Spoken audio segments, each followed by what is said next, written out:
Music. প্রথমটা হচ্ছে ডান দিকে জাম্প করব, ডান হাত মাথায়, বাঁ হাত কোমরে। এটা আমার ডান হাত, এটা আমার বাঁ হাত, এটা আমার ডান দিক। আমি আগে ডান দিকে জাম্প করছি। 1 2, আচ্ছা পা পেছনে থাকবে, জাম্প করে পাটা পেছনে থাকবে, আর অলওয়েজ আরামান্ডি মেইনটেইন হবে। 1 2 টাটা, সরি দুবার, টাটা টাটা 1 2 টাটা, মানে আগে ডান দিক যাব তারপর বাঁ দিক যাব। আবার যাচ্ছি 1 2 3 স্টার্ট।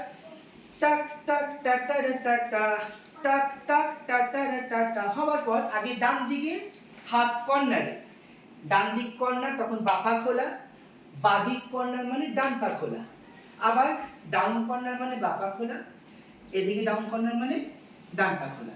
তো হাতটা যাচ্ছে 1 2 3 4, আর মাথায় রাখতে হবে বেশি করে বেন্ড হতে হবে, এতটা বেন্ড হতে হবে।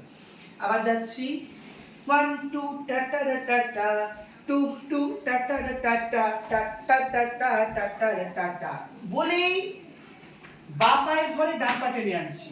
দেখো টাটা টাটা টা, আবার টাটা টাটা টা, ডান দিক দিয়ে ঘুরবো 1 2 3, আবার tata tata tata tata tata tata, চার। এখান থেকে শুরু হচ্ছে, হাত এখানে শেষ হবে উপরে, তারপর এখান থেকে মকর পর্বে ধরবো। মিউজিকটা আবার করে দিই।